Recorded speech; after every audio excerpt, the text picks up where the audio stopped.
today's Energy Central Power Session, sponsored by Esri, the global leader in geographic informational systems software. Our theme for today is Maturing of GIS, Baby Steps to Quantum Leaps. Now to kick things off, I'm happy to turn the floor over to Esri's own Bill Meehan, Director of Electric Utilities Industry Solutions. Bill, welcome to the event. You have the floor. Hey, thanks, PJ. We have a kind of this is going to be a real interesting event here, and I'm sure everybody was curious about the title, Baby Steps to Quantum Leap. Well, for many people that have been involved in GIS, you know that GIS can be kind of a back office. People think of GIS kind of back office. I always like to start off a presentation by saying, what's the first word that comes to mind when you hear the term GIS? And if it's an open audience, people will yell out maps. Everybody says, oh, maps. And for those of us who've been involved in GIS for many years, it's always been about maps. And I always think about things like when I was working for the power company, I was the pioneer for the GIS, and people, when we converted from the old paper maps to GIS, everybody said, "Oh, I kind of like the old maps. I like the way the old maps looked." And so we spent a lot of time figuring out how to migrate paper maps to digital form and making sure that those GIS maps looked exactly like the old paper maps. In fact, sometimes people didn't like the way they looked. They're kind of too clean. And we used to tease each other and the GIS team. Well, maybe we should put a coffee stain symbol in the GIS to make sure everybody remembers that these GIS is a conversion. So there's an awful lot of thought about GIS should be a faster way of making and actually plotting out the old paper maps. I know for those of us who've been involved in that for years. So it was kind of like, and not only did we plot them out, but then once we plotted them out, we forgot that they were digital, and we used them like the old paper maps. We'd stick them on the walls during the outages, and we'd lay them on the floor and tape them together and all that kind of stuff. So I think of that's kind of the baby steps. We went from paper to GIS, but we were kind of doing a kind of a baby step. So today, I believe, and this is where I hope we're going to get some conversation and maybe some debate here, that we've gone from the baby steps of converting things, making sure we put the KVA in the right spot on the maps will be plotted out, to a quantum leap that GIS is really enterprise, strategic, standing alongside ERP and SCADA and AMI, that it's now become kind of an equal player in the utility. And to me, that's a quantum leap. So we're going to introduce everybody in this great panel, and we've got Tom and Peter and Angela and Pat Hall. And again, so my name is Bill Meehan. I'm the Director of Electric Utility Solutions, kind of a emeritus, kind of a senior person.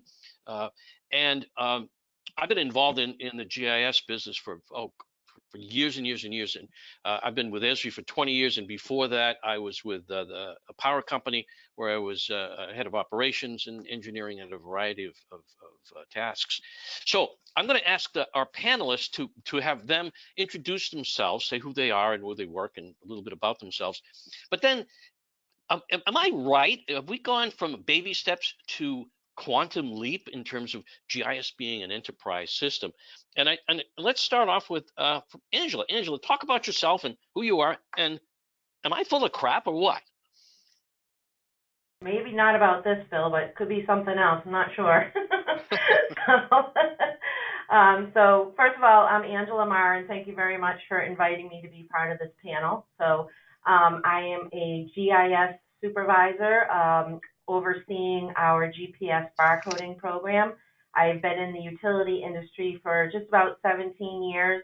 First 10 were on the electric side at another company, and the last just about 7 have been on the gas side. And I see our company, we use GIS. We're very advanced using our GIS. And I heard a good analogy yesterday, actually, which I think if you can picture this like a water scenario. So to me, baby steps are like a lake where you have your water that just stays still, stagnant water, okay? And then you move over to like brackish water. So you still got a little bit of the stagnant water, but moving towards like an ocean flow and incorporating more and more. And now we're at a point where we're in the ocean. We're using GIS, it's our system of record, and we use it even in the field. So we can make live updates in the field, and we make them internally here too. So we're pretty robust with ours. So if you were to give me an opportunity to say, you know, what are the 3 words I think of when you mention GIS, I would say system of record. And that, you know, pretty much sums it up. We use it quite a bit for everything. Well, that's great. Thanks. Hey, I forgot to ask, why don't we each person tell where they are in the world here? Where you're in Florida, right, Angela? Right. I happen to be in Tampa, Florida. I'm from Massachusetts, though. That's the Patriots. Me too. I'm from Massachusetts originally as well. That's great. Yeah. So I've been here 7 years, and yeah, I love it. I don't miss the winters. Well, yeah. Hey, Peter, what about you? Well, I'm over here actually in England, a rural hotel somewhere on the outer edges of the internet. So if you are not able to hear me, shout at me. Coming through okay at the moment? Perfect. Great. And so yeah, so I've worked in the industry for 36 years now. I was counting, and previously been CTO at GE Small World, Intergraph, and IIJA. So I spent a lot of my career being leader of the resistance to Esri, you might say. But then these days I'm working at SSP Innovations, an Esri partner. So happy to be part of the Esri ecosystem these days. I'm working on some exciting new technology developments around data capture, and I think, you know, on the topic of is GIS maturing, I actually would say it's not maturing yet, in the sense that I think we're going to see more changes in the next 5 years than we've seen in the last 40. So, which I wouldn't count as maturing. So I think it's accelerating in many ways, and you know, really excited about what we see coming up. And you know, I think one of the areas that really is the thing that I'm most excited about is that I think there are big challenges in data quality, and I know you've mentioned that as well, Bill, and everybody I talk to sees that, I think, but I think that's one of the areas that is really going to see these very dramatic changes in the next few years, and I'm sure we'll come back and talk more about that as we go through the panel here. So that's a bit about me and the areas I'm interested in right now. All right, thanks, Peter. Hey, Pat's a colleague of mine at Esri, and I think we ever said collectively between myself and Pat, we have, I don't know how many, I keep changing. Is it like 50 years or 100 years of utility experience or something like that? But turn it over to Pat Hull. It's a big number. Thanks, Bill. Well, I joined the Esri Utilities team about 5 years ago after a career in utility engineering, operations, technology, and leadership. And Bill and I have similar roles. We kind of timeshare the spot at Esri. But Bill, I would say that the utility industry itself is moving from incremental steps, which we have seen over the years, a better cutout, a better switch, voltage conversions. You know, we've been doing things like that for decades. And now we're looking at what we have called a moonshot of energy transition. And the real question is, how will we get there? You know, there are so many factors to be considered. People often complain or cite the fact that they've got so much data and they don't know how to make sense of it. And what I like to tell people is that everything that a utility is concerned with has a location, and GIS is the technology that's capable of bringing all those different kinds of data together around this sense of location to understand what that means and then help that to take action. So I would suggest that GIS is the only system that can really integrate all the factors that we have to concern ourselves with these days, not only managing the network, but the demographics of customers, environmental considerations, weather, and so many other things. Make sense of them, find the opportunities, and optimize our work to meet those objectives. And I very much respect Peter's view on this. I think GIS has made steps along the way, but we have some big leaps coming, and I'm looking forward to that. Yeah, thanks, Pat. Speaking of big leaps, Tom, what do you think? And who are you? And where are you? Pat, you forgot to say where you're located. Yeah, I'm out of the greater Denver area. Hi, everyone. I'm a UDC's executive solution architect. And I'm going to give you a little bit longer bio just because it follows the progression of GIS pretty well, right? So I started out actually with Hughes Aircraft Company, and I built a GIS with real-time feeds for Northern NATO. Peace broke out, the Berlin Wall came down, and it became a great gaming tool for all the bunkers, but that was kind of my first taste. It took 10 years to build it. If I started with today's GIS, it probably would have been 2 to 3 years, but we didn't have anything like it back then. I've been helping gas and electric utilities for over 30 years. Actually, Bill and Pat were two of my first clients. We always, I guess, have been big proponents of pushing more than just data collection, data maintenance from a GIS perspective. So I think to answer Bill's question, I do think it's ready to jump into the enterprise, and we've been pushing that for a long time, right? In the 90s, we made a lot of traction deploying what I call EDRP, so GIS, job design, work management, outage management, mobile work management, and engineering analysis integrated with CIS and ERP and SCADA typically. Those were some really good years of deploying best of breed, and that was one phase of the GIS. My last 15 years, I've really moved and concentrated a lot on the operational side of utilities.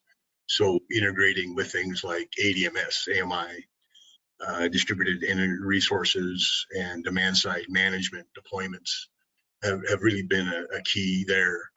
And definitely there's some issues around data governance, which Energy Central let me blog on a few years ago. But yeah, any ADMS project is going to start a new governance issue as well, typically with our utilities.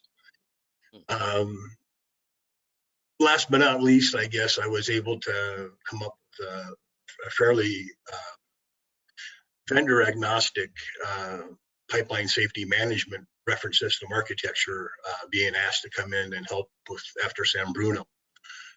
So we used their technologies originally, but since I've evolved it, there's 7 kind of generic technologies in our solution, and GIS forms the foundation for 3 of the technologies that we see are key to solving that type of problem. When I joined UDC about 8 years ago, actually my boss asked the same question that Bill asked, right? What does UDC belong investing in to stay current and be ahead of what utilities are needing? And so we actually started a few R&D initiatives 8 years ago, right, that really came out with what I call enterprise class GIS application frameworks. That means, web, using either the GIS itself or just using the GIS technology and expanded into other areas of the business. So one of those was we worked closely hand in hand with Northeast Gas Association, and actually have built a gas OMS, right?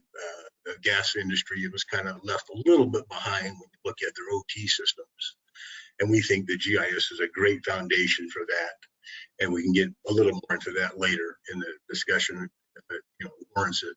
I just wanted to highlight that this was done before the Merrimack Valley incident and before the Lionel-Rondell Act came out. But the gas OMS being based on GIS really meets all of the Rondell Act from a compliance point of view. So it's definitely worth looking at GIS to solve that problem. The other big, I guess, R&D project that we had started 8 years ago, and I'm hoping Bill is right, that the industry is starting to move, right? Otherwise, of course, I'm wasting my boss's money.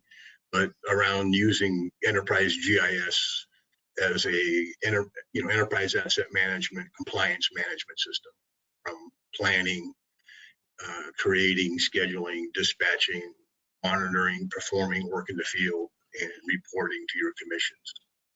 Hmm. So with that, let me hand it back to Bill.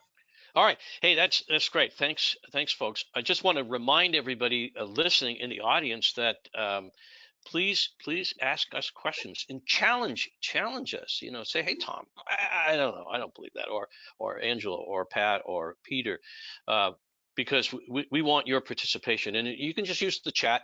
So what's going to happen is I'm going to ask a series of questions to the panelists, and they will answer.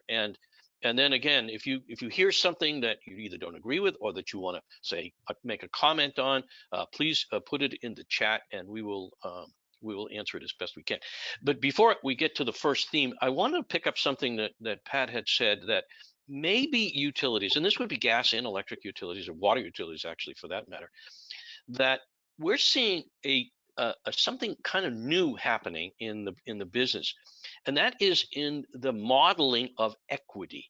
And by that I mean social equity, where people, you know, demographics and people of color, and mapping out the elderly or the peoples with disability, and not just mapping it out, and that's fine to map it out in a GIS, but it's also to sort of collaborate or kind of consolidate and see what's going on. So when we have outages, are we impacting a certain segment of the population in a different way? Yeah. Or when we're investing? I mean, that's a whole new thing that I see emerging. And maybe when we a lot of times when we think about GIS, we still think about engineering, and I'm an engineer, Pat's an engineer, of how the engineering aspect of it. But now it really is, especially as we see some of these new things like in electric vehicles roll out, we're seeing more and more concern about social equity, and public utility commissions are looking at to make sure that the utilities are serving all of the population in an equitable sort of way. And we can comment about that. And Pat, I know you have some thoughts about that, and we've discussed that over the years. And that's really where GIS really shines, doesn't it? And those are things that we haven't really seen before. So really our first theme is, if Bill is right or if Peter is right, and here's the question. And even because we never get, it's not an event or an end result or a race that we win. It's a journey of development. I think that's where Peter was going. So the question really is for the audience: what obstacles do you see that limit the use of GIS from being a truly enterprise? And maybe some thoughts about how we might fix it. And so I'm going to just give some of my thoughts, having worked in the utility industry and in GIS for many years. And people, and I think Tom and Peter have alluded to it, data quality. And I think part of the problem is that we didn't start with a blank sheet. We started with these old paper, I talked about it earlier, these old paper maps that, well, they were used for really kind of generalized mapping, but they weren't really that great, frankly. I mean, and I'm an electrical person, and so, you know, phasing was never very good. And you know, when utilities during a power failure, they you know, a transformer falls in the ground off a pole, and they put it back, maybe they put it back in another spot, and they don't tell anybody, or they change the phase, or it just gets messy. And while it looks much better than the old paper maps, it's much of what we're really having a legacy of is we're still suffering to some extent from the legacy of our paper map system, not just of how we use the maps, but just the data itself. And I think that's something that we really have to address if we're really going to have something called a digital twin. You know, we've heard that's a buzzword, a digital twin of the network. The data has got to be precise. It's got to be really precision. And I frankly don't think we're there. And there are the other thing that I like is that because we're really dealing with a different system coming down the road with EVs and distributed resources and power and solar panels, we can't just be kind of sloppy about how we model things. We have to model things in a better way. So better network modeling is going to be interesting. Also, I think we've got to clean up our processes. I mean, you know, utilities have been around for over 120, 130 years. But yet we still kind of like to do things the same old way, and we need to clean up our processes. And I think one of the beauties of GIS is the ability to do spatial analytics. So I'm going to turn it over to, I'm going to start with you again, Angela, on this one. And so what are the obstacles you see? And you see, especially in the gas industry with, I can't say this, tracking and traceability. I said it right, I think, didn't I? This time? You did, Tracking and traceability, yeah. So give us a sense of what obstacles do you see? What are the things that you see going on that maybe prevent us from getting nirvana to where we really want to be? Right. So I think with what you said about the data, maybe it's not quite up to par, and we need to get there for that. I agree with that. And part of our tracking and traceability program focuses on GPS and barcoding. So we have requirements where we want to know where our services are in the ground within a sub-foot, accuracy, really. And many times we're capturing it within a couple inches. We want to know what are those services made up of, what are the parts, and we want to know who are the people who put it in, who fused, who did what. So through this program, being able to capture that, so like an electronic as-built, if you will, that feeds into our GIS system. So already you're getting better data than you would have at one previous time. With our barcode scanners, we are actually barcoding just like you would at a grocery store. A barcode is on a pipe or is on a valve, a fitting, and we're scanning that, and it's telling our system, hey, this was made by this manufacturer on this date, it's part of that lot number. And a quick example is how that has been beneficial to us is we just had an exercise where we found a valve that we had installed in the Miami area was defective, and we needed to know, hey, where is that located?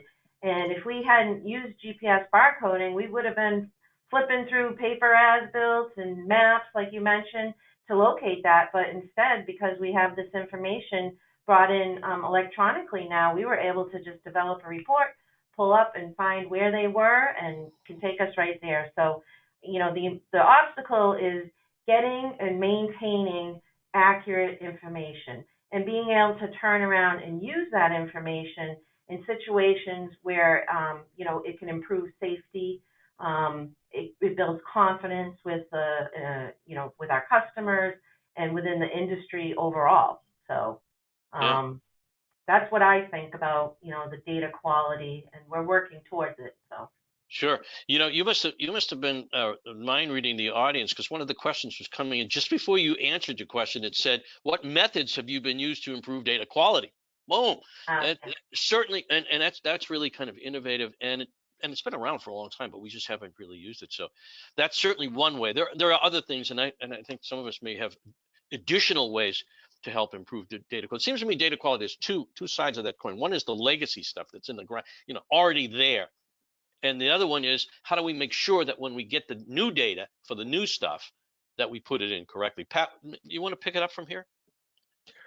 Sure. Yeah, Tom knows that I'm a bit of a stickler on data quality. I would say that the most important thing, because the second part of your question was how do we fix that? And I think the most important things utilities could do today is first assess their data quality and think about what they mean by data quality, because that could refer to accuracy of the data that's in there, as you've suggested about conversion from paper things. It could be completeness, how thorough that data is, or even the timeliness of that data. Right. Most utilities have fairly extensive as-builting processes that I think Peter's prepared to talk about some ways that could be sped up. Something I'm very interested in. I worked in engineering and maps and records for a long time. In fact, when I started our GIS data conversion way back when with Tom, the very first thing we had to do was catch up the 6-month backlog of updates that had to be applied to the system, and everybody has similar stories. I would say another way that we can fix that is to increase the awareness within the company outside of the maps and records function. Sometimes when we think about making a giant leap, we think that we just have to take the same old crank and turn it a lot faster than we used to. And I don't think that's going to get us where we need to go to. Esri puts a lot of money into research and development. GIS has changed an awful lot in the last decade, and many workflows like mobile uses and analytics have just gotten much, much easier. And I would recommend that people learn what the leaders are doing, like People's Gas, find out what others are doing in terms of network management and operations and customer care, and go out and steal the very best ideas that you can find. In fact, I'll make an offer if anyone. Leverage. Don't steal, leverage. Leverage. I like leverage better than steal. Can we? Well, Bill and I talk about words a lot. Steal. Can we delete the steal thing? No, I'm just kidding, of course. Steal is a good word because it gets people's attention, right? It got your attention, Angela. But go leverage the best ideas that you can find. We have a lot of examples. We like to write up examples of customer successes, and I'll make an offer. If anybody wants to ping me, I would be happy to send you links to customer success stories in different areas. I'm pretty easy to find. I assume most people have already Googled me or looked me up on LinkedIn. Okay. What about you, Tom? Do you have any thoughts about what some obstacles are in? Yeah, I've been doing a lot of road mapping recently, and the biggest one I'm finding, a little bit surprising, is we have to re-educate, right, the utility execs. So I think we had them going pretty well on what GIS can bring to the table at the enterprise level, and with all the mergers and acquisitions and turnovers, really have a new team that we have to educate, right? So they think, like Bill said, maps, and letting them know that it's so much more from asset management, compliance to operational awareness type of stuff. It just takes time to educate them. And then timing right now, I think, is the other obstacle. They're just starting their planning cycles, right? Major upgrades. So most of the industry had invested, years ago, and it takes a while to get the budgetary cycles approved.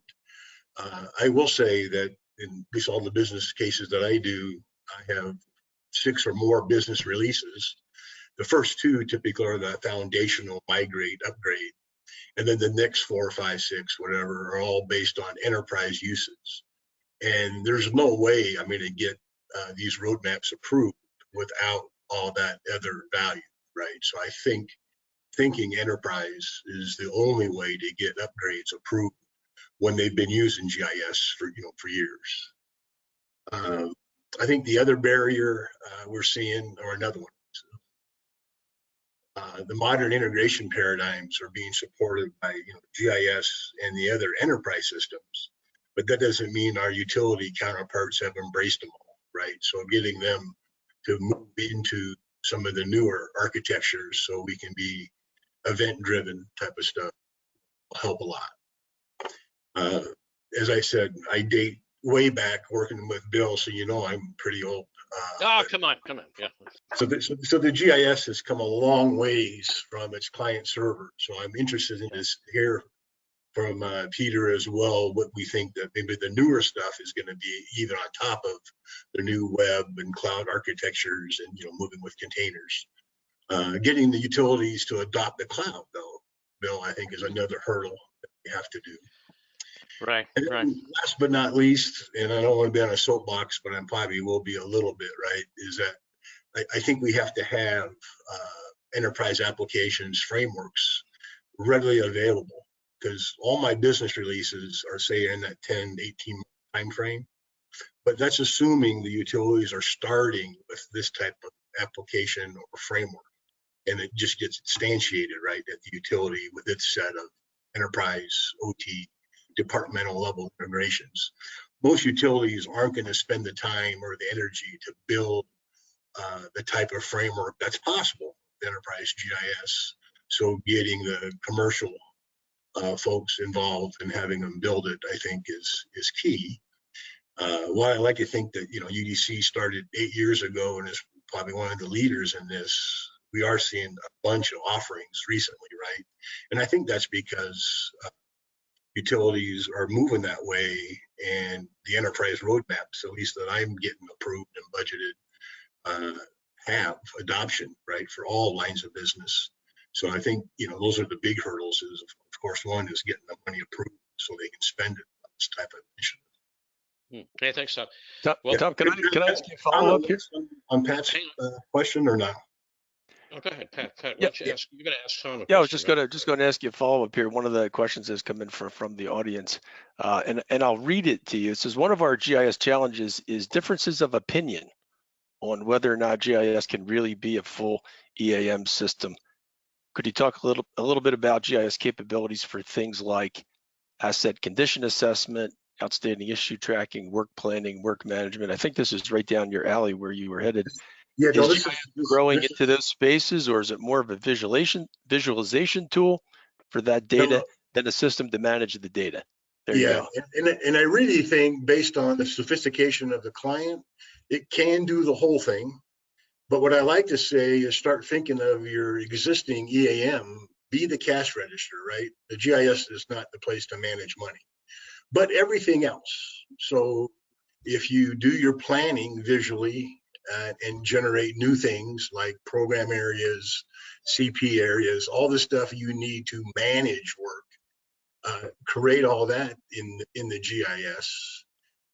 That can generate the work. So whether you schedule it manually from the GIS or use some high-end system scheduling as integration to get it scheduled or trickle scheduled, right?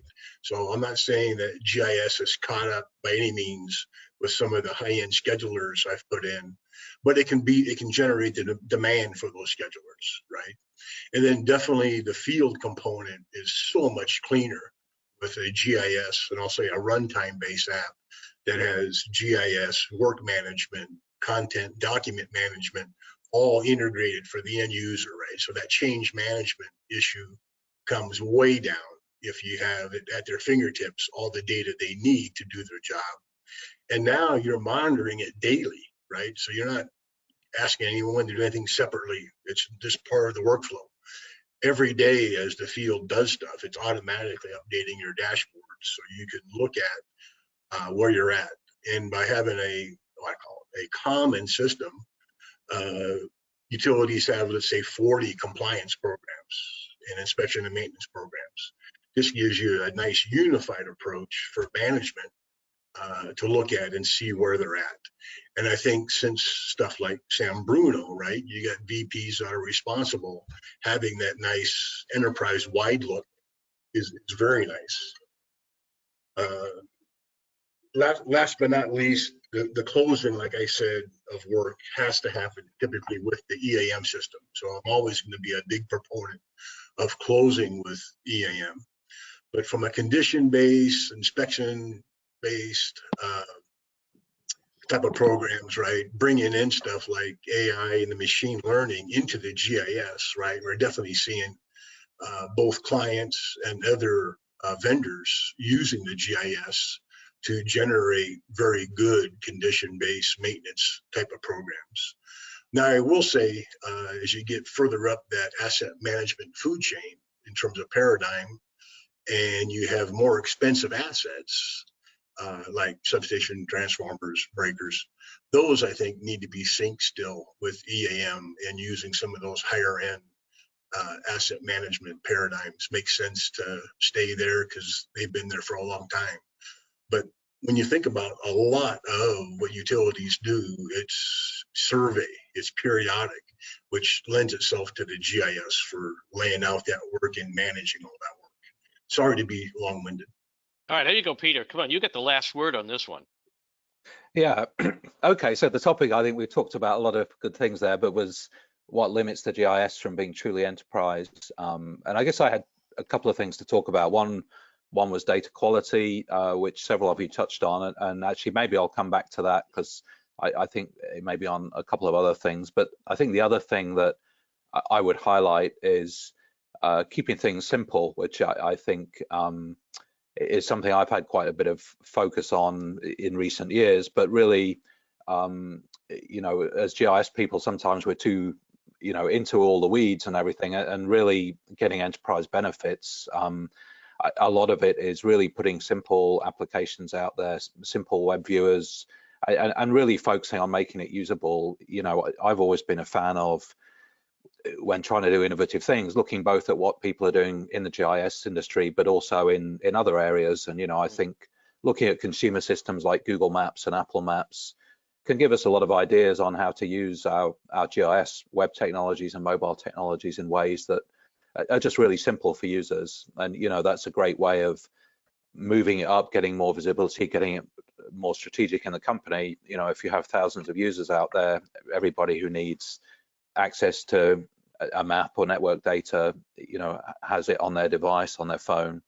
That's a great way of making it more enterprise and more strategic. So I think I would say really focus on simplicity and trying to make it accessible to non-GIS people in the enterprise.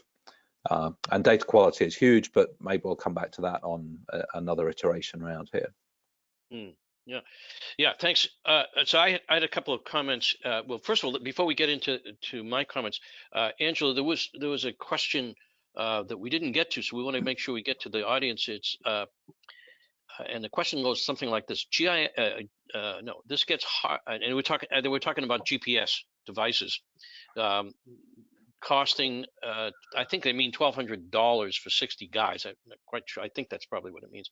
And training everyone to use them. We've just paid $2.6 million for our system. More of a comment. So, what do you say about that? I mean, about because I think that's a real especially for the gas industry, with what we were talking about. Is that the cost aspect of these units? Is that an obstacle as well?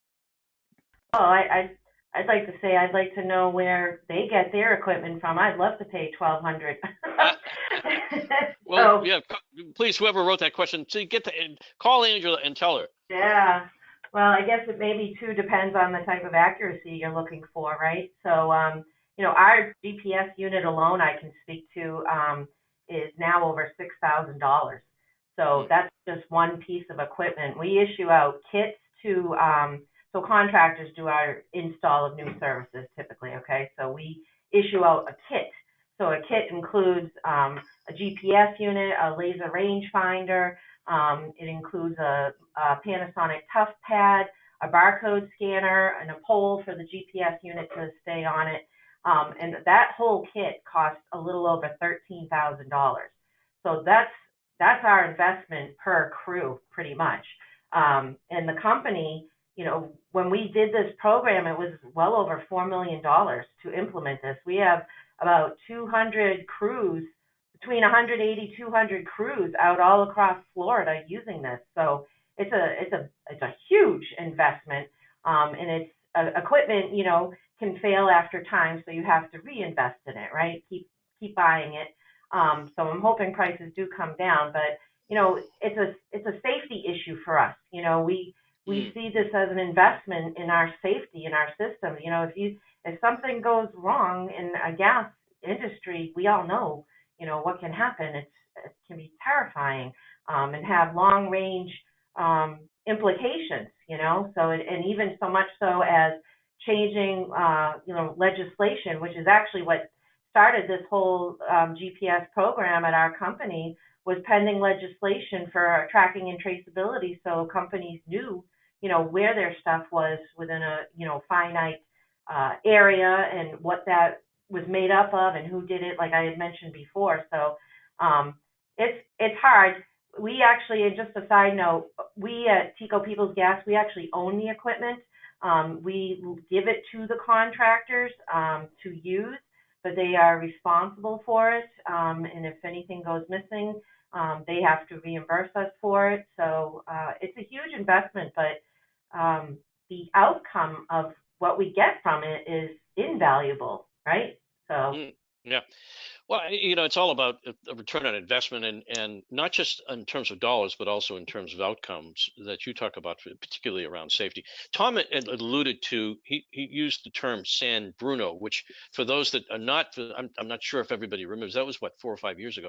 So San Bruno was a city in California, Northern California, that experienced a tremendously devastating fire for virtually a whole neighborhood as a result of a gas, a transmission line gas explosion, which you know, part of it is not having good data. I mean, realistically, there was, you know, or not having the right data, and again, that's a lot of a legacy. So one of the things that when I think about the obstacles, and we talked about data quality, and there are really two aspects. I alluded to this earlier. The first one is the old stuff is there. I mean, that was what was San Bruno. San Bruno came from data that was just never either migrated or was just incorrect in those days. And then as we, like you were saying, Angela, when you're putting the new stuff in, getting the right tools to make sure that the data goes in correctly. That's why, you know, systems like GNSS or GPS that actually locate where things really are. You know, it goes back to Pat and I did a presentation a couple of years ago, a webinar a couple of years ago, and I talked about a story where I had a septic system and I needed to pump it out every couple of years. And so what I would, and the problem was you needed to find the cover for the septic system, dig it out, right? So I very carefully, at first I didn't know where it was, so I started punching. It was like I had gopher holes all over the place because I was trying to find where the hole was for the, you know, for the cover. And so I dug it out very carefully, and then I put, you know, when they pumped it out, and I put the grass, the round grass thing back in. But 2 years later, the grass grew over, and then I couldn't find where the hole was that I dug up. And it's really about, so that's about productivity, capturing the data at the source when it actually happens, or making sure that the data goes in place. And I forgot to do that. And so I ended up putting gopher holes all over the place again, even a year afterwards. So you're really having good documentation about where things are located is really critical. So it's first of all. Bill, I have a question for you. Did you call 811 first before you started digging? Of course I did. That's a good reminder. Yeah. Well, this was a long time ago. I'm not gonna really. I hope there's no documentation of it. So it's really the legacy thing. The other thing about, well, how do we capture the legacy? And I think that, and Peter, you're a big advocate of this. The simplicity I love. But many of your utilities, even though they have a very good GIS, they don't have a mobility. I talked to a customer just today about their transformation from where they were not that long ago to getting rid of their paper maps for field inspections and so forth. With mobility, now we begin to self-correct the legacy data. I'm out in the field, I see a problem, I have a data problem in my GIS, I can fix it, and Tom, you mentioned this as well. I don't have to wait, I don't have to write it on a piece of paper to send it back to the GIS group and it sits in a pile. I can fix that data right now. So unless I really want to spend a huge amount of money of doing field data, you know, doing a recapturing of all the data in the field, putting in a real good mobility, a simple mobility, Peter, you always talked about mobility first. Getting in a simple mobile application where you're using devices that everybody knows how to use, their iPhones or their Android devices or their Microsoft devices, those things can really help to improve the data quality really quickly. And Pat also talked about just currency. And I remember we used to have a backlog of unposted workers. As-built, you were talking about, Angela, talking about as-builts. That was a year. We used to have a year or 2 year backlog. Well, what the heck is? We talk about GIS as the single source of truth. Well, it's not. It's the distant cousin, or it's not a digital twin. It's a distant cousin, because if the data is sitting in a pile someplace and not in the GIS, then it really is an issue, and that's a process issue. Let's get the processes right. Okay, now I think we had a. Go ahead, somebody, Peter, you were going to say something, I think. Yeah, I was just going to say maybe I could follow up on that as-built topic a little bit as well, just because I do feel that's a fundamental area for improvement. That is an area I've been looking at quite a lot, and really to me the challenge there is that in order to really solve that, you need to be able to give the guys doing the construction or the installation, enable them to capture the information about what they just installed.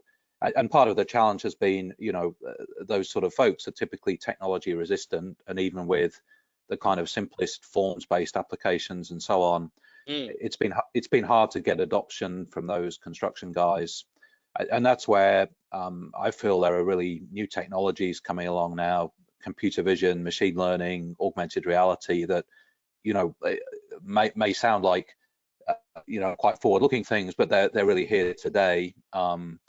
And so, you know, I feel that today that there's great possibilities with just having a simple app on your phone where you can basically point it at a piece of equipment. It says, you know, that's a transformer cabinet, scans all the attributes, and it's much simpler than the kind of current generation of forms-based and GPS systems. So I think that that's a really exciting development, and you know, one of the things that I alluded to, where you know that kind of technology is being developed on a lot of fronts, you know, by the Apples and the Googles and so on, people outside the GIS industry, but we can really integrate that into what we're doing with GIS and have these very automated tools for capturing information in the field. And I think that's going to be a real game changer and something I'm very excited about. Yeah, that's a great point. And actually, one of the things that we're seeing is a lot more use of imagery, all kinds of, and not just imagery as a picture of imagery, but using an analytics of the imagery to find out things. But you talk about augmented reality, and a lot of times people say, well, what the heck is that? Everybody who watches an NFL game sees augmented reality, because those first down markers that are shown and yards to go, that's augmented reality. We're seeing the world not just the way we can look at it through our eyes, but through the data that's actually also embedded in the GIS, and being able to see things that we couldn't see. And Angela, underground pipes. I mean, you can look at I want to see what the heck is under the ground right now, and not just guess at it. If I have good data and I can see that using augmented reality, I agree. This is another. I've got another question. Bill, can I add to that? Yeah. So from a currency point of view, right, I think, like you said, it's business process, right? So from an ADMS, I try to get the folks to realize. Not everybody may know what ADMS is, so just say. I'm sorry, it's the Advanced Distribution Management Systems. So it's the newer generation that includes SCADA, outage management, and 100 advanced applications for managing a grid. So assuming that we want to get to that point where we have applications now running in closed loop, issuing SCADA commands, you really need to have that model, right, to have zero latency. And so from a business process point of view, that typically means we need to get to the field and to the op center all proposed work that's scheduled, as well as completing all the as-builts in both as well. So bringing in the additional tools, as Peter's mentioned, is going to help the guy in the field. But from a process point of view, really getting folks to think that, hey, they really need to be sending both views of the world, so that ADMS, once things get commissioned in the field, so you're going to have subsets of a job getting commissioned at a time, that next iteration of the optimization is going to use the newest model versus the previous incarnation of that model. So I think that's really critical for ADMS adoption moving forward. Yep. I've got a couple of questions before I go on to the next theme here, and I'm going to just read these things from one of our viewers here. It says, a few cities are doing pretty granular whole city simulation of all sectors, energy uses, and costs, residential, commercial, industrial, institutional, and transportation, by neighborhood into various future cases. Are any of you teaming with communities to align the utility digital twins and community digital twins? That, you know what, that's a great question. Let's hold that for a second, because we might want to talk about that later. I really like that idea, because sometimes utilities think fairly narrow, just about their own stuff, not the stuff that goes on in the community, but we're all part of a larger community. Another question that came up is, hi, I would like to know more about this 6-month backlog check when addressing the ArcGIS data conversion. What does that mean exactly? Not sure exactly what somebody mentioned about 6 month. Was that you, Tom? I don't remember who said that. I think probably responding to my comment. Oh yeah, Pat, go ahead. Yeah, just by way of explanation, when we converted our paper maps and records into a geographic information system, as Bill commented, there was a backlog of work orders and service orders that had not yet been placed on those maps, and it was file cabinets full of those things. And it's not uncommon for utilities to have weeks, months, or even longer of a backlog. So we recognized that before inputting that information into the GIS, we needed to catch up that backlog of information. So we're inputting the best information into the system. That's what I meant by that. Yeah, no, I think, and that answers the question. Peter, you kind of wanted to respond to that as well, I think. And Peter, you're on either. Yeah, I mean, I think I talked to. There you go. Oh, maybe I have a slow connection. Can you hear me? A little slow. Yeah, go ahead. Yeah. Yeah, you know, I do think that there's enormous scope for reducing that as-built update backlog, you know, that is typically months. I mean, everybody that I talk to in the utility space seems to have backlogs measured in multiple months, but really the sort of things I was talking about, you know, the aim is really to reduce that from months to minutes, you know, that it should be pretty much instant as you're putting things in the field. You just scan them, push that back to the GIS, and then, like Tom talked to, push it on to ADMS or outage management, other near real-time systems. So we're really going to see a dramatic transition from where the GIS and other systems are months out of date to where they're being kept in sync in near real time with what's happening in the field, which is going to be a huge change and make GIS much more strategic, you know, on the thing of what we're talking about. Yeah, you kind of went. We lost your connection there for just a second. I'm going to just switch over to Angela. Angela, in the gas, because we've most of us have been more involved in the electric, I think. Angela, what about now? Is it still true in the gas industry where there's still a lot of paper backlogs and that kind of stuff floating around in the industry? So I can tell you at our company, we have 14 different service areas, divisions, if you will. So they range all over the state, and all 14 had different ways of doing things. So yes, some areas did have a lot of paper still in the cabinet. Others were quick to jump on board and get this going. So we have a goal, though. We want to have a turnaround time of 42 days total from the time a gas service agreement is signed till the time that it is done. The meter is set and it's in GIS. Before this, it would take weeks, months, you know, even years, like you said. The process of, you know, getting something in and maybe even scanning it into a SharePoint site, have somebody else take it. But so little by little, if you're able to, you know, get them digitally transferred over into a system, then yeah, you're better off doing that. So I'm sure we have places that still have, you know, paper, but I think we've done a really good job of, you know, capturing that within our GIS system. And even you talk about legacy items, legacy facilities in the ground and stuff. Anytime we go out, anytime anything of ours is exposed, we want somebody there with GPS equipment capturing it. So not only the new stuff, we want to go back and capture the old stuff. And then we can make sure in that system of GIS that it's accurate, you know. If it's exposed, why wouldn't you do that, you know?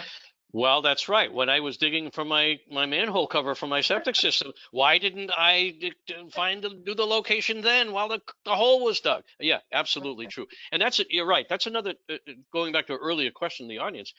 Certainly that's a way of doing. I mean, Pat, I think you talked about at a webinar a long time ago when you know, underground, you know, direct buried cables. When you're digging up and repairing, that's the time to capture the location, and you didn't always do that. That's true. All right. We didn't. Yeah. Just to follow up on that, Bill, there was a question that maybe Angela could respond to that. There's a question around ROI for investing in the time and the equipment to do that. Could you comment on how your company justified the return on investment for taking the extra time and the extra equipment when things are exposed to capture that information and include it in the database? Sure. So Seco Peoples Gas is owned by Emera, and Emera is very generous with capital spending, I'd say. So I think we looked at it initially because it was pending legislation. This was going to be something that we didn't really have a choice on. We were going to have to do it. But the part of tracking and traceability did not end up happening, and it was put on pause. And we just looked at it because we had a choice then. We didn't have to do it, but we said, you know what, this makes sense. We see it's going in that direction. It makes us safer. It saves on cost ultimately. So I gave that example of the valves that was defective, right? How much money do you waste going out trying to locate where something is? You've got manpower, you've got equipment that you've used to try to locate that. You know, all that type of stuff adds up. It made sense for us to do it. The company is happy to invest in this, and it's only going to expand more. Right now, we're primarily on distribution. We can spread this into transmission even, you know. So the return on investment, I think, is beyond currency, though. Okay, it's a safety factor. That's a good point. That's a great point. You know, when we talk about KPIs a lot of times, or return on investment, you're right. We tend to think about costs, but it's really in four areas. I think you know, there's a cost, of course, because you got to make money, but it's also a customer service. That's if we can improve customer service. The other is safety, for sure, and then of course the fourth one is just staying out of trouble, regulatory compliance. Tom mentioned San Bruno. I mean, the cost sure was a lot, but the loss of life and property was just that much more. So yeah, so it's much more than just a return on costs. I'm gonna switch gears and kind of go to our next question a bit, and then I would want to get back to one of the audience had another question about the city and the integration of communities, and we could perhaps get to that. So here's the next question: how should we, as energy industry practitioners, think differently as it pertains to GIS systems and related applications? And one of the things that I'll give my comments, and then I can ask the audience. I talk a lot when I give speeches about the term digital transformation, and I love that term, but not many people. I think it's kind of a buzzword. And when I think of thinking digital transformation, it's about thinking differently about what we use. And again, going back to the old thing, well, what do people think about when they hear the word GIS? Oh, it's about maps.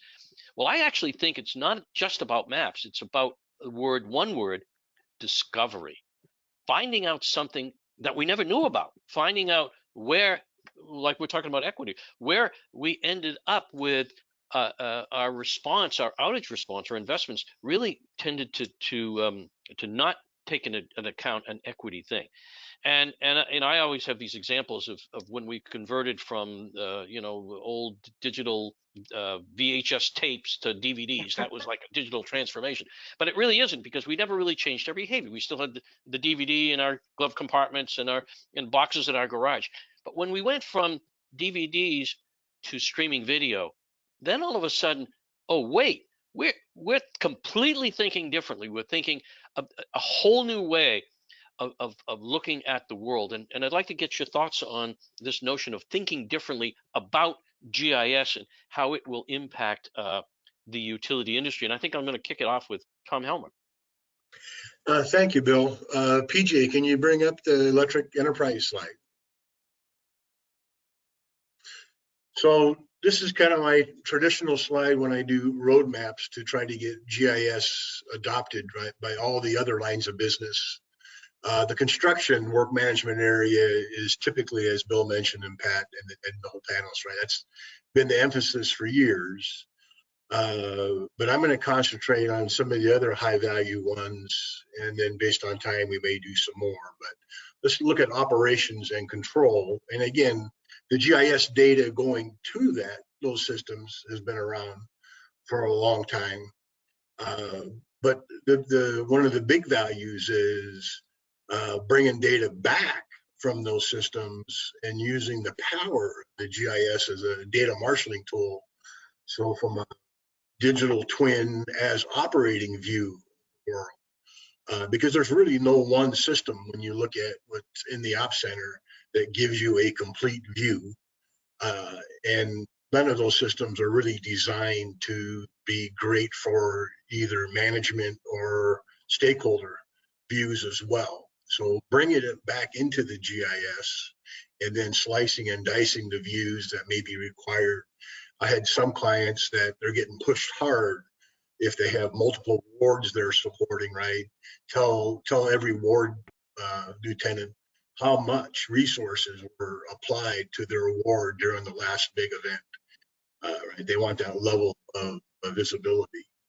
But anyway, I really think that GIS, just from a technology point of view, is a great data marshaling technology to go ahead and grab a bunch of data from a bunch of operational systems. And they're listed there that are fairly typical generically, and overlaying that and bringing it back and doing, analytics on it as well. I'll talk a little bit about that over on engineering, but this is really from an operational and control point of view, using the GIS more as that outage communication mechanism. Most utilities have one, two, or usually have two or more. And modern GISs really can replace the other ones and really have one system that supports the op center, supports management view, and supports your stakeholder view. Can we bring up the gas one now real quick? And again, concentrating in the op center. I really think the GIS technology is great for gas OMS, integrated with things like SCADA, mobile work management, AMI, and work management and CIS. So, it's that suite, but foundationally, you can do pretty much everything that has been mandated by the Senate now, right? Bill, the Rondell bill, or Rondon bill, with just the OMS. So we see that as being a huge value of trying to break down barriers and adopting that technology investment of GIS to other business systems. Following Angela's lead up in the inspection and maintenance area, I think that's the other really big area that GIS lends itself to. I call it bookends. So use the GIS up front to plan the work and use it on the back end to monitor and report if you have your favorite EAM mobile work systems already. But a lot of that functionality that those systems provide, you could move over to enterprise GIS as well. So it's a way of potentially reducing your O&M costs, right? I have one client, I think they had 8,000 preventive maintenance programs defined in their SAP system for plastic pipe, right? So I'm thinking, why are we having all this stuff for plastic when it really is a periodic type of thing, right? You're not really doing asset management from a condition base or risk base or any of the more advanced asset management paradigms. You're really just doing it based on periodic inspections, which again, the GIS can do very well. So those were from a operations point of view, asset management point of view. And then I'm going to ask you to flip back real quick to the power one. So over on the system planning, kind of an engineering function, we really see the modern grid needing something like that GIS to be that aggregator in building out that reliability, engineering, reliability reporting type of environment. We had a chance to pilot this with a bunch of data sets for one of our clients, and it really is an intuitive way for reliability engineers to do their work, right? Rather than to a bunch of systems to get historical information as well as forecasted information, bringing all that in and overlaying it on top of their assets makes a lot of sense. And then they can quickly put the system, into the condition that has stressed the grid, and they can see why maybe it didn't behave as well as they wanted to. And then this leads again to the next step of CapEx, right? So both from the reliability point of view, asset management point of view on the power side, and on the gas side, the integrity management, those are all now inputs, right, into a good CapEx process that, again, we think GIS can be leveraged with risk-based analysis. So either embed the risk logic inside the GIS now with its AI, ML type of tools, or bring in, right, your favorite risk type of CapEx portfolio optimization tool, but use that as part of that process. So now the execs and engineers are talking in terms of exposed risk versus dollars when you're doing your CapEx planning process. Thank you. Yeah, great. Hey, Angela, I'm going to turn it over to you because you had some slides too. Maybe I was wondering, maybe go back to Tom's gas slide there, and you could work off of that idea. But maybe pull up maybe your slides. PJ will pull up Angela's slides. And it's really about thinking differently, isn't it? Right. Yeah. So you got to think bigger picture, right? You got to think of how can you utilize what we have, make the most out of it. So I put up a list of different ways that we use our GIS system. We refer to it. We have them do exercises on different things. So first and foremost, of course, is storm preparation and recovery. So we get a lot of hurricanes, and it's pivotal for us to get information to be prepared for those storms, but also afterwards, when we're down and doing recovery and whatever needs to be done, we're really relying on GIS and the data that's put into it, again, meaning you got to have good data going in to be reliable when you're trying to recover from a storm. So we use it for safety and damages on compliance schedules. We verify when work has been completed using that. So more like a quality control. Did this paper as-built that they sent in, does that match up with what we have collected electronically? We use it for tracking easements and agreements. We've used it to help develop meter routes. I think in the beginning you had mentioned, Bill, about the next one I have is environmental justice inquiries. So we just had an exercise where, maybe you're not focusing on areas that aren't economically as well as others. And we had to go into GIS and we pulled up records. And in fact, we proved that, no, that's not true. We give even more to those areas, actually. So that's something that we use it for. Growth opportunities. Hey, where are we going to, we're all over Florida, but we're not all of Florida, so we need to track the growth opportunities. We use heat maps to see, we have a history of seeing where there's been leaks before, so we utilize that. Verifying tariff boundaries, that happens with, municipalities. We have exercises, we have to reach out for that. Project tracking, customer counts, integrity management. I think between the panel, somebody's mentioned one of these at least once. So this is how we utilize our GIS system, and it's such an important part of us. I was mentioning how we have 14 different service areas doing things 14 different ways. We never had a uniform work management system. So we have just developed one, and in part of that, it was built around our GPS and GIS program. So, I mean, it's really, GIS for us is like a backbone. Okay, and you've got the different areas going out, like these are the nerves, these are this is that, right? So our company really relies on GIS, and I don't see it doing anything but getting better. We went to a contractor safety summit not too long ago, and a person spoke about damage prevention, right? Damages. And the number one thing they said to help prevent that is accurate maps, knowing where things are. So that is all playing into getting good data into GIS system. So perfect. That's my slide. And you're sticking. And you're sticking to it. That's right. That's right. So Peter, and you've been around this business for a long time, and talk about use GIS in ways that, or to think differently about how how the utilities work. Yeah, so I would mention a couple of things. To double check, can you hear me? I'll take my video off if you can't.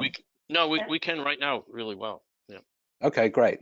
So I think there are two areas where we can think differently. One is building on this theme of updates, and is embracing the idea of crowdsourcing, you know, which is a term you hear a lot, right? But really recognizing that field people can do updates. You know, I think in a lot of cases I see a kind of mindset that field people don't have the skills, need technical skills to update the GIS and so on. But I think with the right tools and you know, the sort of automation I've been talking about, but you know, other tools too. I've seen a lot of examples where field users really can embrace this idea and give really good data that can be pushed directly into the GIS, you know, potentially with some QA, but increasingly with less and less as you get that process down. And I think if field users see that by doing that, they see that data come back to them in the field very quickly, you know, you really get buy-in. And so I think that's one important concept I would say people should embrace, which I don't see everywhere. And a second thing, which is maybe related to that, is I think another way to think differently is that this is really a great time to rethink mapping standards. I think you alluded to this a little bit at the beginning, Bill, when you said, you know, I've so often heard when people put in a new system, one of their first requirements is to say, we'll get all this great new technology, but we want our maps to look exactly the same as they've always done, because that's what our users are used to. But in a lot of cases, you know, and I can understand that from one perspective, but at the same time, most utilities mapping standards were designed to look good on a paper map, you know, black and white paper map 30 years ago, and to convey information through that map. So you have all of this really complex annotation. And, you know, now that we're really transitioning to where everybody has a digital device and it's all digital maps, it makes a lot more sense to dramatically reduce, you know, if not, you know, largely eliminate annotation, or have annotation that is much more dynamic and specific to the task at hand.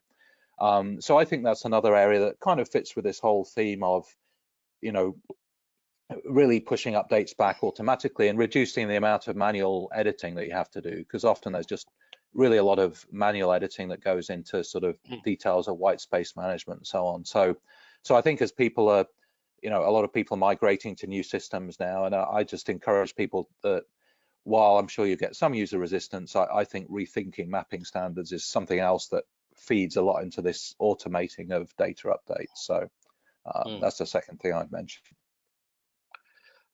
How about you, Pat? Do you have any thoughts? I know you do.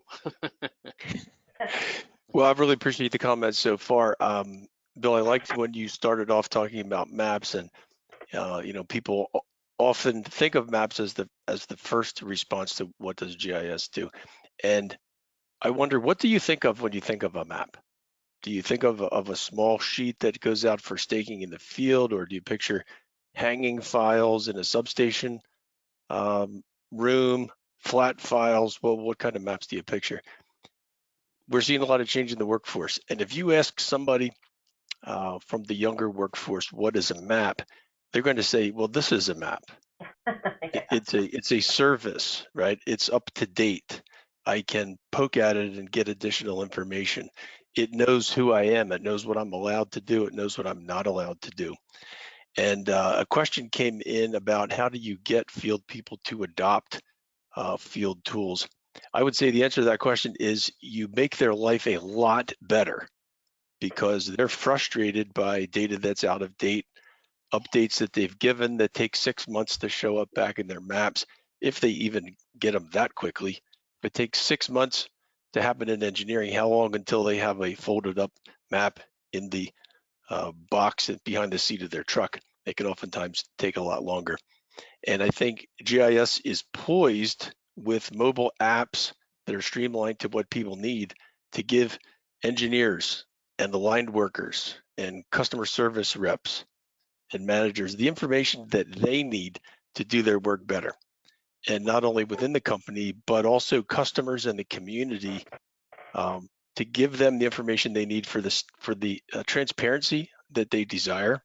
You know, Angela, I love that you brought up about defending your company's actions. Not only do you have to consider your plans and your system performance and decide how you should act, but when that comes into question with the GIS, you have the ability to analyze those things and oftentimes prove the good work that you have been doing for a long time. Hey, thanks, Pat. So we're not going to ask you any more questions. We're going to kind of go to the audience again. We've got about 15 minutes or so left in the session. So let's see if we can go back over some of these questions. I'm jumping into some of these questions. Let's see here. We got. I have a Bill, question. I'd kind of like to hear Peter's take Okay. on adoption of resistive field forces, those that want to just keep doing things the same old way. Peter's done a lot of groundbreaking work in this area. I'd love to hear your thoughts on it. Yeah, that's a great question, and certainly something that we've come across a lot. Obviously, many field crews are quite technology resistant, and I guess I'd say a couple of things. One is obviously we've talked about simplicity in a couple of different contexts, and as I mentioned, especially with the sort of newest technologies, we can make it much more automated, where it's really kind of as simple as taking a picture of an asset to capture a lot of detailed and structured information about it. So that can really help. And then I think something that I touched on, and I think you probably did too, Pat, is I think it's really crucial that they see the feedback loop, that they put in a change, and if you have an online system, if you can get that back to them the next day or within a couple of days, so they see the improvements in the maps, then they're motivated to do it, because they do have a vested interest in improving the data quality. It helps their work in the field.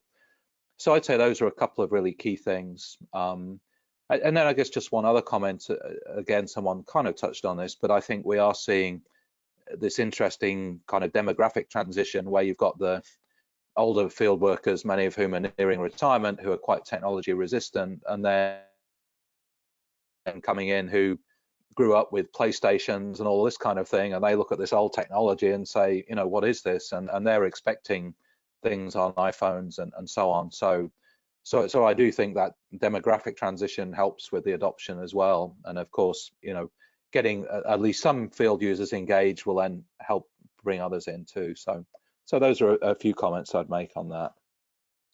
I'd like to add to that too, if you don't mind. I have a lot of experience with that. As I mentioned, we have like 180 crews out in the field, contractors. And as you can imagine, Florida has a very heavy population of Spanish speaking. So we have a lot of crews where English isn't even their first language. So not only is it a technology thing where you don't want to adopt, it's difficult because it's not your first language, right? So, when we reach out to the contractor companies, we first of all will say to them, send to us your people who, like Peter mentioned, who are open to, taking on this technology, who are a little bit technologically savvy, and people who are going to be sticking around, because this is a big investment. And what we've done is we have had them take their paper as-built still, and then also capture it electronically. And then they can compare and say, hey, this work that you've been doing by hand that takes, X amount of hours for you to do, here it is digitally. So if you adopt this, this process with this equipment and this program, you're going to end up being able to save X amount of time. We also stress to them, this is going to make you safer. Your crew member went and collected this information when they installed it. Well, you had to go back out, 5 years later to go do something with that. Well, because that person collected it accurately, you're now going to be that much safer because you can find it. And then if all else fails, I just tell them it's going to make them more marketable. They'll have a new skill set. Yeah, of course. All right, well, I'm going to just walk through some of these questions. I don't think we're going to get time to get to all of them, but we did have this earlier question about teaming with the utilities and the community, and one of the things that I've always complained about, why can't we build bigger bridges? As an electric company, and you're the gas company, Angela, why can't we communicate better? Why can't if the water company has a leak and there's, I don't want to be sending crews out to where there's a flooded area. Why wouldn't we have known about that stuff? I mean, the technology has been in place forever to share data, particularly through web services of your GIS and our system. So we should be able to do that with the city government, with police. And I mean, the police have a beautiful GIS that shows where there are there are high crime areas. Why can't we share that using a web service with the utilities, so that we would know in advance when we go to a place that there's some issues, or some graffiti issues, or some damage issues, or something like that. So I think the technology's in place. We could do it. It's just a matter of having the will and the communication at people at the policy level to be able to share this data. Sometimes people say, well, we're not going to share our data, or it's in a different format. That doesn't matter anymore. That stuff is old hat. You don't use that as an excuse. Use the cloud. We don't want to use the cloud. Well, that's, all of that stuff is excuses today. If we were to do that, we would make life much better for everybody, including for both sides. So I think I'm going to just walk through, and then if anybody has comments about any of these things, we did that. Well, let's see. This is an interesting one as well, and somebody want to comment on this. Good location and network isn't enough anymore. In order for GIS to help the utility in the energy transition, it needs engineering and operations data. What anybody thinks about that? I mean, Tom, you actually kind of alluded to that as well.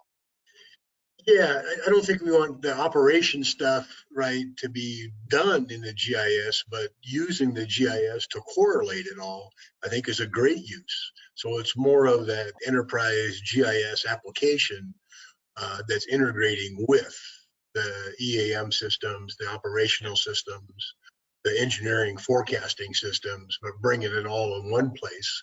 And the GIS has some great ad hoc tools as well, right? So that's the other thing. It's not just visualizing stuff from other systems, but now the engineer or the analyst can play what if, and all those other data sets are at their fingertips. They can generate thematic maps by combining, right, a bunch of information. Right. Yeah, that's true. Anybody else want to comment on that, or that's good? We can go to the next question if we want to. And if even you can comment on other ones as well. So there's a question about machine learning, artificial intelligence, IoT, and GIS, particularly in the utility industry, the extent of applications. We at Esri, of course, we have all kinds of APIs into machine learning, AI. You talked about augmented reality as well. I mean, all these things, IoT. We have technology that allows for all kinds of streaming data and all that kind of stuff. So that is common. Is it being used in the utility industry? I think, Pat, you may want to comment about that. Are we going too far? Or do we need to go more basic and get some of the? We're dealing with paper, and then we're talking about machine learning. So I think there's a big gap there. What you might? I know you have a lot. You've written a lot about that. There is a big gap. Tom, I'm going to go to you in a second because you've mentioned machine learning a couple of times, and I think the audience would like to hear what you were referring to. But Great. Bill, I think what you're referring to is that I think as technology aficionados, we sometimes get drawn to the bright light of the latest thing, when in fact most utilities that I talk to are dealing with more fundamental problems, like keeping their maps up to date. And I advocate the idea of dealing with more fundamental problems first, but there's certainly some great capabilities, many of which are built in to the ArcGIS product, and more which are connectable to other machine learning and artificial intelligence platforms. Tom, your thoughts? Yes, we're definitely seeing a huge uptake on transmission in drones, planes, satellites. And so bringing that in and having raster to vector conversion and even detecting anomalies, right? So not only fly the turf, but detect the anomaly and generate the right repair or inspection action is, right here. The technology is here, whether inside the GIS or there's definitely some great third-party providers that you can see on the GIS new adapter floor that has their own secret sauce for heuristics, right? But either approach is still using basically collect the imagery, apply some AI machine learning, and generate actionable stuff. So I think that's coming just because, as we know, we have what I call 3 times as much applications from a distributed generation, big generation applications for the transmission grid than what the grid supports. So we really need to start building a lot more transmission grids, which again need a bunch more O&M, day-to-day health and wealth type of monitoring. So. Yeah, and maybe I could just add a real quick comment there, which is just, from my perspective, I completely agree with Pat.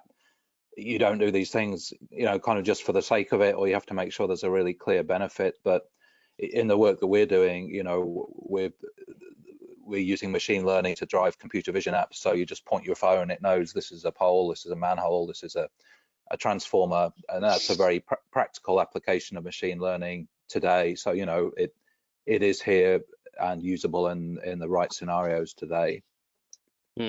There's another question that's sort of in related to the answers that you felt. One of our listeners said, we are developing and have demoed a remote method for developing and applying small commercial building energy models using GIS images and data along with other technology, for example, machine learning, without visiting buildings or special metering. Applications include energy efficiency, electrification, performance monitoring, and outlier identification. And it says, I'm curious whether you have heard of similar applications. And I think you were talking very similar about that. I think that it's not like we're doing these crazy ideas. It's just using AI and GIS and location to make simple solutions and automating a lot of the processes. Yeah, Bill, where I see that, and I saw the forecasting question as well, right? I see the DERMS vendors, right? Because you need cloud technology for a lot of the forecasting power. So a lot of the DERMS packages really are providing that as a service, right? As you sign up, it's going to look at, quote, quote, what type of load you're putting on the network, both in summer, winter, type of conditions. And then there's the ADMS, I call it light. So there's a new technology that I saw this year at Distributech and over in Segré in France, that really is kind of looking at those edge points. So it's bringing in your communities, as you mentioned, and doing a lot more analytics of what's happening in the community and how it's impacting the grid. So it's not inside the op center. This is, outside. So it's never going to take over what ADMS does. But in terms of getting green faster, it has a lot of promise. And sure. The one company I saw was started, from my Google folks. So good, solid foundation on software architecture as well. Okay, so we're running out of time. We've got about 3 more minutes. What I'd like to do is have each person within the 30 seconds give kind of their final statements of where you think GIS is going and if in fact we're going to reach that quantum leap. Angela, why don't you start?